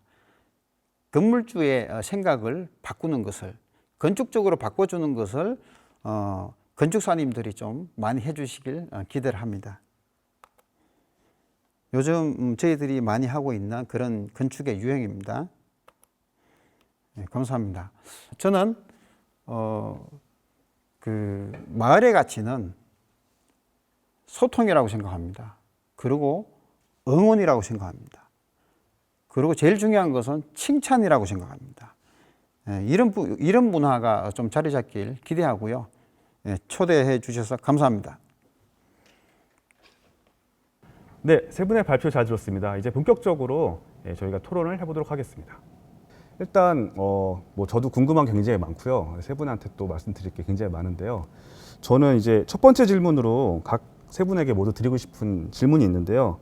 먼저 이제 왜 지금 여기서 로컬에 대한 이야기가 하는지, 제가 서두에 이제 코로나19하고도 관련이 있다고 말씀드렸는데 사실 코로나 관계없이 로컬에 대한 이야기가 점차 나오던 시대였고 코로나 때문에 사실은 이것들이 더 활성화됐다고 저는 개인적으로 느끼고 있는데요. 먼저 교수님께서 왜 지금 한국에서 지금 상황에서 로컬이라는 이야기가 많이 나오고 있는지 좀 혹시 어떻게 생각하시는지요? 글쎄요. 물론 앞서 제가 그 짧은 프레젠테이션 때 이제 그런 이야기는 들었습니다. 뭐 기술의 발전이라든지 그리고 경제 상황의 변화 그리고 코로나의 어떤 상황들 그리고 사실 코로나 이전에 이제 그런 여러 가지 그 뭐랄까 스타트업의 문제라든지 그리고 젊은 층이 새로운 어떤 그 개인 사업들이나 이런 것들이 여러 가지로 시작하는 것 이런 것들이 다 배경이 될 수 있다고 생각하는데요. 근데 이제 조금 더 생각해 보면 뭐 우리가 사람이 뭔가 새로운 걸 발견하고 걸어 다니고 맛있는 걸 먹으러 다니고 시간을 보내고 이게 즐거움이잖아요. 근데 이제 이런 즐거움들이 우리가 좀 그런 즐거움들 다시 발견하는 그런 시대에 들어섰다는 생각을 좀 하게 됩니다. 그러니까 그게 이제 앞서 말한 그 전제와 다 연결되는 거죠. 그러니까 그런 시간과 여유, 뭐 이게 무슨 어떤 대단한 여유가 있는 건 아니지만은 그런 어떤 기회 같은 것들이 만들어지기 시작하면서 우리가 마을을 다시 발견하게 되고 그리고 다시 돌아봤더니만 그냥 단순한 어떤 마을 그냥 거리 그다음에 자동차 이런 개념만이 아니라 저기에 요즘에 젊은 친구가 와서 빵집을 하네. 근데 빵이 되게 새롭네. 그냥 뭐 어디서나 볼 수 있는 그런 게 아니라 뭔가 조금 재밌게 하네. 그리고 저쪽에 가서 커피를 했는데 그냥 스타벅스하고는 조금 다르게 뭔가 해보는 게 있네. 그리고 저쪽에서 누군가 공예하는 사람들이 모여가지고 뭔가 만드는데 가격도 싸고 내가 하나 사고 싶네. 뭔가 이런 어떤 발견들이 이루어지는 것들 이런 것들을 갖다 발견하는 즐거움을 우리가 좀 찾고 있는 느낌이 있어요. 그래서 물론 산업적으로나 아니면 도시 현장적으로나 이런 이야기를 충분히 이야기 드릴 수 있습니다. 그건 앞서 제가 이야기 드렸고요. 근데 사람은 본질적으로 그런 경험을 새로운 경험을 원하고 그리고 그런 경험이 새롭게 발현될 수 있는 환경이 이제 점차적으로 만들어진다고 봅니다. 뭔가 단순한 트렌드라기보다는 조금 더 시대적 변화라든지 상황적 변화들이 오고 있다는 느낌의 이야기로 좀 더 전 이해가 되고요. 혹시 이승민 대표님께서도 좀 도시를 공부하셨지만 이런 로컬, 그러니까 도시적 건축 말고 도시적 관점에서 로컬이라는 이야기 좀 다를 것 같고요. 또 이제 공부를 일본에서 오래 하셨으니까 관련해서 조금 왜 한국에서 지금 시대 로컬 찾는지에 대한 말씀을 어떻게 좀 보시나요? 이제 로컬 했을 때 뭐 도시 정책적인 관점에서도 그럴 거고 지방 균형 발전이라고 하는 이제 오래된 어떤 정책 흐름의 관점에서 좀 이야기를 해볼 수 있을 것 같은데 기존의 로컬 지방 도시는 특히 이제 수도권 중심의 관점을 봤을 때 놀러 가는 곳 그리고 소비하는 곳 그리고 살아가는 사람들 입장에서는 떠나고 싶은 곳 뭐 이런 식의 인식이 많았던 것 같아요. 근데 아무래도 기술의 발달 측면에서 어떤 공간적인 제약이 없어지다 보니까 서울이 아닌 곳에서 또 자기가 하고 싶어하는 어떤 사람들의 라이프 스타일의 가치관의 변화에 맞물려서 이제 지역에서도 그냥 서울에 있는 거 똑같이 하면 좋아라는 게 아니고 그냥 나다운 걸 찾아야지 우리 지역다운 걸 찾아야지라는 식의 인식의 흐름이 맞춰지고 있는 것 같고요. 또 이제 산업이라는 측면에서도 관광 그냥 단순히 관광 산업만 보고 있었을 때도 그냥 한 번 와서 크게 쓰고 가는 곳이 아니고 여러 번 찾아올 수 있는 매력이 무엇이지? 그러면은 그 지역만이 갖고 있는 오래 갈 수 있는 어떤 스토리라든지 어떤 사람 자체의 매력이라든지 자연 환경의 매력이라든지 이런 지금까지 보지 않았던 가치들이 더 중요하게 여겨지는 것 같아요. 그래서 이런 시대적인 흐름이나 사람들의 가치관의 변화나 또 지역 안에서의 또 니즈가 맞물려서 로컬이 또 중요하게 여겨지는 것 같습니다. 네, 중요한 말씀으로 기술 변화, 그 다음에 이제 트렌드 변화 중에서도 산업의 변화도 되게 중요한 것 같고요. 지금은 탈산업화 시대로서 대량 생산된 공장에서 균일한 제품들이 아니고 뭔가 좀 남다르고 새로운 것들을 찾는 니즈가 많이 또 나온 거가 중요한 배경인 것 같습니다. 끝으로 이제 김 대표님한테 여쭤보고 싶은데요. 사실 이제 요즘에 최근에 뭐 15분 도시라든지 생활권 도시 사업, 뭐 직주락 근접, 이제 자거나 먹거나 이제 제가 생활하는 곳이 가까운 곳이 좋다 이런 이야기도 있고요. 실제 코로나 이제 19 때 통계를 봐도 이제 이런 뭐 명동이라든지 뭐 홍대라든지 강남 같이 외부에서 오는 상권이 아니고 그 지역에 있는 상권들은 사실은 좀 영향을 덜 받았다고 해요. 그런 차원에서 이제 오래전부터 연희동이라는 지역을 기반으로 이런 로컬 라이프와 또 이런 일을 또 하셨는데 대표님 보시기에 요즘에 이제 최근에 이런 로컬이 집중받고 조명받고 있는 상황에 대해서 어떻게 좀 생각하세요? 일단 저는 접근성이라고 생각합니다. 집에서 나와서 가까운 데에 예쁜 카페가 있고 또 향이 좋은 그런 또 차도 있고 이런 것도 접근성이지만 예쁜 동네, 예쁜 가게, 가고 싶은 곳, 마음을 움직이는 공간이 가장 큰 접근성이 아닌가. 그래서 되도록이면 예쁘게 만들고 또 차별화된 그런 그 건축 문화도 만들고 또 사용자들도 특별한 그런 메뉴를 개발하고 이런 부분들이 차별점이 접근성이 아닌가 싶고요. 특히 연희동 같은 경우는 전철역에서 걸어서 20분입니다. 근데 왜 요즘 사람이 코로나 뭐 또 이런 또 장마 또 미세먼지에도 불구하고 사람들이 많을까? 오늘도 왜 이렇게 많지? 이러면서 차도 마셨는데요. 중요한 것은 사람들이 가보고 싶다는 거예요. 가보고 싶게 만드는 게 굉장히 큰 그 건축을 하는 또 건축 또 행위를 하는 그런 공사나 또 디자인, 설계 그리고 또 사용자들이 운영하고자 하는 그런 공간을 창출하는 그런 부분들에 대한 그 가치를 잘 만드는 게 중요한 것 같고요. 그런 마을들이 많아지면 또 특히 이 지역이 더 활발하게 잘 되지 않을까 싶습니다. 네, 요즘에 이제 건축과 또 뗄래야 뗄 수 없는 게 뭐 지속 가능성에 대한 이야기가 굉장히 많이 나오고요. ESG 이야기도 많이 나오는데 사실 이제 로컬과 또 지속 가능성이 되게 중요한 것 같아요. 예전처럼 대규모로 공간을 이제 공급하거나 신축을 하거나 만들고 이제 뭐 분양을 하거나 임대 시장들이 발전했던 시대가 아니고 저성장 시대에 지속 가능한 도시, 마을이 되기 위해서는 또 재생 건축이라든지 있는 것들을 자원을 발굴하고 다시 쓰고 새로운 가치를 발견하는 것들과 같이 맞물려 있다고 생각하고요. 역설적으로 되게 재밌게 말씀해 주셨는데 교통통신이 발달할수록 또 도보로 접근하는 접근성에 대해서도 매력을 느낀다는 것도 굉장히 재미있는 말씀인 것 같아요. 그 최근에 이제 저희가 이제 코로나 시대 뭐 여러 가지 이제 이후에 어떻게 될 것인지에 대한 미래 예측이라든지 뭐 공간의 미래 이런 책들이 굉장히 유행이고 관심들이 많은데요. 또 하나 이제 중요한 키워드가 이제 뭐 하이퍼로컬이라고 해서요. 당근마켓이라든지 로마켓 같이 지역에 기반으로 해서 뭐 반경 3km 이내에 어떤 중고 물건을 거래하거나 이런 뭐 비즈 프로필이라고 해서 거기에 이제 상권들을 연결시켜 준다거나 이런 실제 뭐 배송을 지역 기반으로 한다는 서비스들 오토 플랫폼들이 나오고 있는데요. 반면에 이제 또 로켓 배송과 같이 또 아니면 이제 쿠팡 같이 그런 지역 기반하지 않은 것들에 대한 또 반대급부로서 이런 것도 나오는데요. 약간 이런 트렌드에 대해서 혹시 뭐 교수님께서 어떻게 생각하시는지요?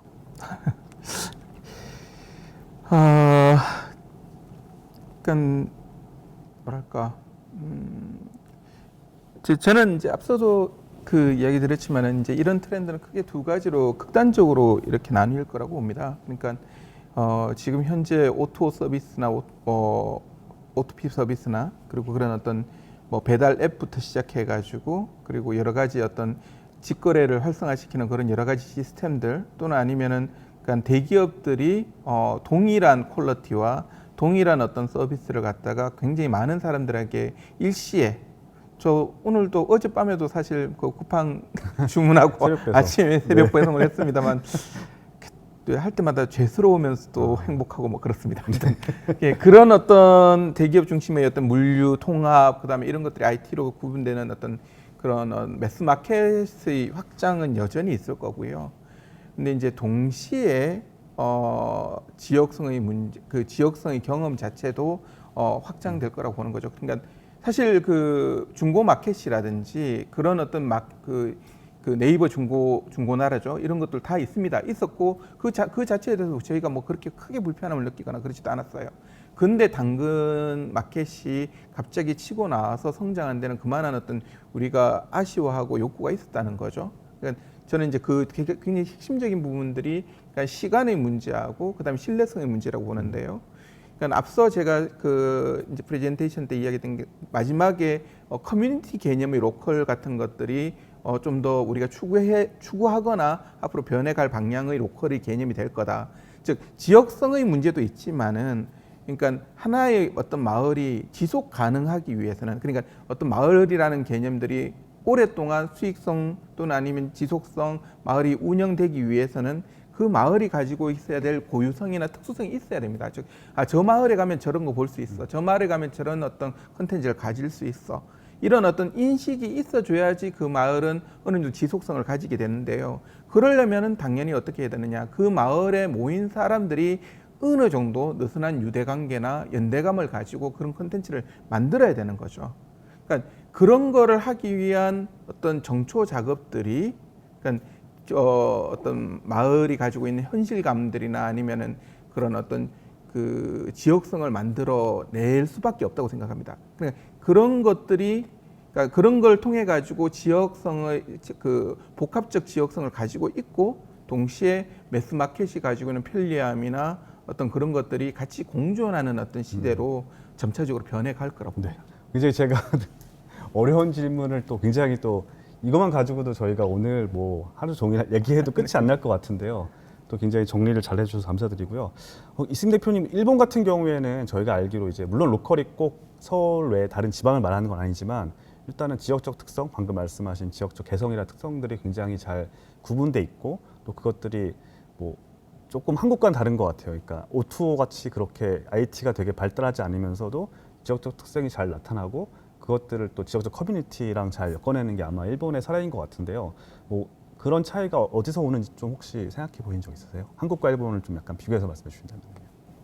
그 이제 어떤 답이 있는지 모르겠는데 네. 제가 살았을 때 경험에서 좀 생각해 보면 그 커뮤니티의 좀 보수성이라고 볼 수 있을 것 같아요. 그러니까 그 지주의 개념과 건물주의 개념이 이제 분리가 되어 있고 이제 지주들은 굉장히 오래전부터 그 지역에 기반을 두고 있는 사람들이 계속 소유하고 있는 경우가 많으니까 아무래도 변화적인 부분에서도 이제 좀 느린 게 있을 것 같고 뭐 아까 좀 트렌드적인 측면에서 우리나라도 어떻게 보면은 좀 고령화가 하이퍼 로컬을 가져오는 게 아닐까 하는 생각이 좀 말씀 네네. 들으니까 들긴 하더라고요. 네네. 그러니까 계속 예전에는 떠났잖아요. 일본도 이제 고도 성장기에는 해외로 되게 많이 나갔는데 점점 위축되고 내부 시장 내부의 좁은 세계에서 이제 시간을 보내는 사람들이 많아졌고 우리나라도 어떻게 보면 이제 그런 경향이 지금 생기고 있는 것 같은데 그냥 우리 동네에 그냥 안정적으로 있는 거를 좀 좋아하는 그런 사람 또 보수성이 하나가 있다는 생각이 좀 들고요. 네. 그리고 아무래도 끼리끼리 모이는 것처럼 네. 이제 새로 들어간 사람들은 그 자기가 원하는 라이프 스타일이나 분위기나 패션을 즐기는 사람들이 모인 곳에 이제 가는 거 이제 그런 경향이 일본에서는 되게 두드러지고 또 하나 좀 제가 살면서 재밌게 봤던 거는 리추얼 같은 건데 그 동네에 어떤 주민 커뮤니티에 들어가게 되는 어떤 단계 같은 게 있는 거죠. 그래서 이제 마츠리라고 하는 어떤 축제가 있으면 처음에는 청소 같은 거부터 시작을 하다가 뭐 오랫동안 그 지역 사회에서 받아들여지면 그 마쓰리 어떤 일원으로 참여할 수 있는 방식의 이제 커뮤니티의 일원이 되는 로컬 사람이 되는 방법들이 어떻게 보면 정해져, 그러니까 가시화되어 있어서 또 좀 지역성이 강하게 표출될 수 있는 거 아닌가 하는 생각도 좀 듭니다. 한때 한국이 굉장히 미션이 국제화가 미션이었잖아요. 물론 지금은 옛날 얘기지만 글로벌화가 모든 기업과 정치와 모든 정책의 가장 우선적인 미션이었는데 뭐 글로컬이라는 말이 나왔잖아요. 이제 어떤 로컬적인 것이 글로벌적으로 통용될 수 있고 그런 차원에서는 제가 볼 땐 방금 말씀해 주신 분들이 조금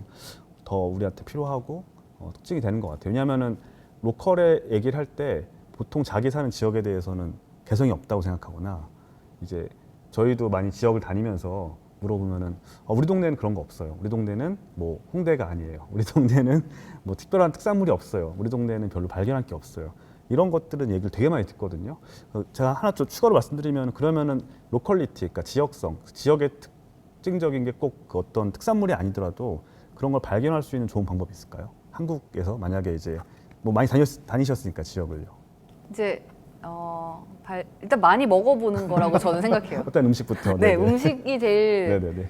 로컬리티가 가장 맞아요, 강하게 드러나는 네네네. 부분이고 이제 가끔 그냥 물어보는 거죠. 여기서 얼마나 장사하셨어요? 아니면 언제 가게 하셨어요? 뭐 새로 젊은 분이면 왜 여기 창업 가게를 내게 됐는지, 오래 계신 분이면 네네. 왜 여기에 오랫동안 하고 계시는지. 그 건축의 3요소를 저희가 보통 공부할 때 들을 때 예전에 뭐 사용자, 그 다음에 이제 건축사, 또 그리고 뭐 시공 뭐 이렇게 보기도 하고요. 아니면 요즘에 이제 도시적으로 보면은 뭐 하드웨어, 소프트웨어, 휴먼웨어 해가지고 이제 물리적인 건조 환경, 그 다음에 그 안에 이제 프로그램, 또 이제 그거를 만드는 사람 뭐 그렇게 보기도 하는데 제가 김 대표님한테 여쭤보고 싶은데요. 김 대표님의 건축은 주로 이제 사용자 중심의 건축이라서 디자이너나 이제 어떤 계획가 중심에서 되게 어떻게 보면은 관점이 이동되었기 때문에 동네와 마을과 잘 어울리고 그것들이 잘 융화된다고 보거든요. 그래서 그런 사용자 중심의 뭐 건축을 디자인하실 때 특별하게 더 고민을 많이 하신다거나 뭐 그렇게 된 배경 같은 게 있을까요, 혹시요? 저 같은 경우는 협업을 통해서 특히 건축사님들 또 제품 디자이너, 산업, 또 도시 환경 이런 부분들과 협업을 많이 합니다. 제가 부족한 부분을 그분들과 소통하면서 발견을 하고요. 특히 시장 조사를 참 많이 하는데요. 마을마다 그 지역마다 사용자들이 추구하는 공간의 크기가 틀려요. 어떤 마을은 5평, 10평짜리가 잘 되는 마을이 있는 반면에 어떤 마을들을 가면 뭐 20평 이상 또 테헤란로 같은 경우는 100평 이상 돼야 잘 나가고 이런 공간의 크기에 따라서 동네 활성화가 되고 안 되고도 저희들이 발견을 하기 때문에요. 그런 시장 조사를 통한 공간 기획 또 그런 그 계획 그리고 사용자들과의 소통을 통해서 많이 만들고 있습니다. 네. 그런 부분들이 중요한 것 같습니다. 제가 제목을 정할 때 이제 뭐 건축과 공간의 미래가 로컬에 있다라고 굉장히 선언적이면서도 저게 무슨 말일까라는 이제 그 어떤 전체 기획 워딩을 뽑으면서 생각한 거는 뭐냐면은 아까 저희가 뭐 글로벌 세계화와 이제 글로컬이라고 말씀드렸잖아요. 그러니까 지금은 기획이나 디자인이라는 게 전국이나 전 세계가 똑같은 방식이 아니고 그 지역만 가능한, 그 로컬만 가능한, 그 지역적 특색을 잘 잡아내는 뭐 건축 그런 디자인이 유용하다. 뭐 그런 차원에서 사실은 한 거고요. 그렇기 때문에 이제 각자 지역에서 로컬을 발견하고 그 특색을 뭐 건축적 디자인이라든지 프로그램에 입혀야 된다라는 게 이제 얘기인데요. 최근에 이제 지방도시에서 저희가 또 뭐 지방도시 소멸시대에 살고 있는데요. 굉장히 어려운 형태죠. 뭐 아까도 말씀해 주셨지만은 지방이 다 사라지겠다 그런 말인데 저희가 최근에 이제 뭐 목포라든지 뭐 순천, 뭐 아산 이런 데 많이 다니잖아요, 같이요. 그래서 저희 과에서도 같이 수업도 하고 티칭하면서 뭐 지역 관련된 프로젝트 또 지역에서 요청이 많이 들어와요. 부산이라든지 그랬을 때 혹시 이 지방 도시에서의 이제 로컬하고 건축과의 관계에 대해서 혹시 그 이승민 대표님께서 이런 지역들의 어떤 이런 지금의 이제 현황에 맞는 다양한 요구들에 대해서 어떤 대안들, 솔루션들을 저희가 지금 같이 고민하고 있는지 간단히 좀 짧게 말씀해 주시면 좋을 네. 것 같습니다. 제가 건축을 전공하진 않았지만 하지만 저희가 다 다른 그, 분야에서 네. 다른 항상, 전문을 가지고 네. 다른 결국, 솔루션들을 네. 가지고 가는 게 더 의미가 있는 것 같아요. 그리고 도시를 재생하는 프로젝트들이 특히 이제 지자체에서 하는 걸 보면 오래된 건물들을 같이 어떤 제도적으로 가치가 평가되지는 않았지만 그 가치를 인정받는 건물 또는 시민들이 어떤 추억을 갖고 있는 건물들을 매입해서 활용하는 계획을 가지고 있어요. 근데 실제로 고치고 사용하려고 봤을 때 내부적으로 고칠 수 없다고 판정되는 경우가 되게 많거든요. 뭐 이제 안전 기준 진단, 같은 네. 게 이제 가장 대표적인데, 그런데 방법이 없지는 않을 텐데 제도적으로나 아니면 지역 내에 어떤 기술적으로나 이제 어렵기 때문에 가치 있어서 샀는데 못해서 부시는 경우들도 많이 목격해요. 그래서 그런 의미에서 이제 어떤 건축의 지방 도시 어떤 건축의 건축 산업의 기술적인 부분 또 좀 향상될 필요가 있는 게 하나가 있는 것 같고요. 또 공공 건물 하나만 멋있게 지어놓는 게 중요한 게 아니고 네. 그 지역에 살아가는 사람들의 공간이 되게 튼튼하고 또 안전하고 또 매력적이어야 또 그 동네 전체가 매력을 가지고 사람들이 가잖아요. 그래서 그런 의미에서 건축의 역할이 굉장히 중요하다고 생각합니다. 근데 요즘에 ESG 할 때 거버넌스 G잖아요. 그러니까 하나의 코어적인 건물, 뭐 커다란 이제 공공 건물이 전체 지역을 끌어가는 게 아니고 분산되어 있는 작은 공간들과 작은 건물들이 그 지역을 더 매력적이게 할 수 있고 더 지속 가능한 데 도움이 된다. 그런 개념으로 이해한다면 저희가 이제 거의 마지막 이제 마치려고 하는데요. 이제 건축은 단순히 디자인이라든지 형태 이런 것보다는 거기에서 작동 가능한 프로그램을 만드는 거, 그리고 그걸 또 작동 가능하게 한 일종의 뭐 OS라고 보면은 그게 이제 휴머웨어겠죠. 어떤 크리에이터나 어떤 사람들이 그 공간에 어떤 한 프로그램을 만들어서 그 공간을 지속 가능하게 하는 그런 시대. 어떻게 보면은 예전에 이제 건축 만능주의 시대에서 조금 더 건축이 어떤 만능주의를 버리고서 다른 뭐 사용자라든지 아니면 공간을 기획하는 사람들과 같이 가야 되는 시대로 온 게 지금의 시대가 아닌가 생각을 하고요. 그 시계의 어떤 시계를 빨리 당긴 게 코로나라고 저는 생각이 되는데요. 그런 차원에서 이제 그런 프로그램이라든지 공간을 작동하게 하는 일종의 뭐 휴머웨어 아니면 OS 이런 것들이 중요해지는 차원에서 뭐 저희 역할이 앞으로 더 많이 이제 중요해질 것 같은데요. 그 서비스 디자인이라든지 이런 여러 가지 디자인 차원에서 볼 때 이런 것들을 좀 어떻게 프로그램을 개발하고 그 운영하는 것들을 좀 추출하시는지 좀 그 건축사들이 들으시기에 팁 같은 게 있다면 어떤 게 있을까요? 사용자 경험을 워낙 많이 하시니까. 일단 이거를 조금 잠깐 얘기를 드리면 이제 저희가 지금 전공을 만들어서 운영을 하고 있지만 조금 이제 기존의 어떤 전공 개념은 좀 다르게 생각하고 있습니다. 그러니까 기존엔 저희 전공이라는 게 메이저라는 게 한쪽을 파는 거잖아요. 그러니까 저희 연구 분야가 있고 저희만의 특수한 연구 분야고 이걸 갖다가 하나의 체계로 만들어내는 그런 거라면 저희는 이제 이 메이저 같은 경우에는 어떻게 보면은 메이저란 개념보다 플랫폼으로 더 간주하고 있습니다. 왜냐하면 로컬이라는 문제는 말 자체가 굉장히 큽니다. 어쩔 수 없이. 그러니까 근데 이 문제가 어디 도시공학에서 다 해결될 문제도 아니고 교통 설계에서 될 문제도 아니고 그리고 뭐 디자인이 그러니까 브랜드 디자인이 할 것도 아니고 서비스가 다 될 것도 아닙니다. 굉장히 많은 종류의 다양한 그래서 지금 현재 저희 과정에 지금 과정에 오셨던 분이 인테리어 디자이너 그다음에 지금 관광 경영 졸업하신 분, 제품 디자이너, 그다음에 또 그 기획 설계하신 분 굉장히 여러 전공 분들이 오셨어요. 그래서 저는 이제 지금 저희 전공을 그런 종류의 그런 분들이 소통할 수 있고 연결될 수 있는 플랫폼으로 간주를 하고 생각하고 있습니다. 그러니까 꼭 들어오신 분이 아니더라도 그리고 실제로 과가 존속하기 위해서는 학교라는 조직은 어차피 간에 학생이 있어야 되니까 학생을 모집은 하지만 그러니까 그 외의 바운더리 내에서도 이 소통을 가능하게 하기 위한 플랫폼을 계속 고민하고 있습니다.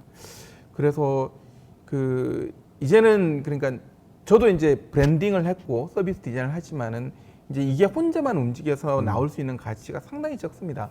그러니까 이게 서로 교통하고 소통할 수 있는 어떤 롤들을 계속 찾아야 될 것 같아요. 그래서 이게가 그런 걸 좀 약간 호소하는 자리이기도 하고 또 많은 분들과 또 그렇게 만남을 할 수 있는 기회가 되었으면 합니다. 그 쿠온 파트너스도 워낙 이제 회사 이름처럼 다양한 협업을 하시잖아요. 이제 뭐 어쨌든 건축이라는 게 꼭 건축사 한 명의 역할이라든지 이게 아니고 되게 다양한 플레이어들이 많이 필요한데 특히 쿠온 파트너스는 다양한 분들과 협업을 하기로 되게 유명하고 실제 그렇게 많이 하시는데요. 뭐 그 어떤 배경이라든지 뭐 좀 협업할 때 어려움을 어떻게 좀 해결하시는지 끝으로 좀 좋은 말씀 해주시면 좋을 것 같습니다. 경쟁력이죠. 저는 연희동을 너무 사랑해서 어떻게 하면 연희동이 잘 될까? 뭐 항상 만나면서 논의도 하고 소통도 하고 하는데요. 예쁜 건물을 짓기 위해서 또 그런 또 디테일을 살리기 위해서 많은 디자이너들 그리고 또 많은 건축사들을 만났는데 이런 부분들을 소통을 통해서 또 발견하고 제가 부족한 것을 채우고 이런 부분들이 완성이 되었을 때 반응하는 그 시장은 굉장히 폭발적이었고요. 임대 걱정이라는 것을 저희들은 해본 적이 없습니다. 준공 시기 되면 거의 80% 이상의 임대가 다 이미 나가 있는 그런 그 결과물로 계속 이어지고 있는데요. 그런 것들이 협업을 통한 또 시장 조사를 통한 사용자들의 생각을 미리 예상하고 또 읽고 했기 때문에 그런 부분들이 되지 않았나 싶습니다. 저희가 사실 이제 그러니까 로컬이라는 좁은 어떻게 보면 굉장히 넓은 그 얘기를 하면서 사실 너무나 다양한 얘기를 했어요. 그러니까 미래 공간 트렌드로서의 로컬이 아니고 일종의 디자인, 그다음에 건축, 요소, 운영, 기획 설계, YT 개발 다양한 얘기를 굉장히 많이 했는데요. 그만큼 로컬이 가지는 확장성 의미 그리고 저희가 되게 중요하게 보는 것들을 잘 말씀해 주신 것 같습니다. 아마 다른 분야에서 다른 전문을 일하시지만 오늘 저희가 이제 했던 얘기들은 다 내용이나 이제 그 핵심적으로 보는 포커싱은 다 비슷한 곳을 보고 있지 않나 그렇게 생각합니다. 저희가 이제 좀 시간 관계상 이제 마지막 마치려고 하고요.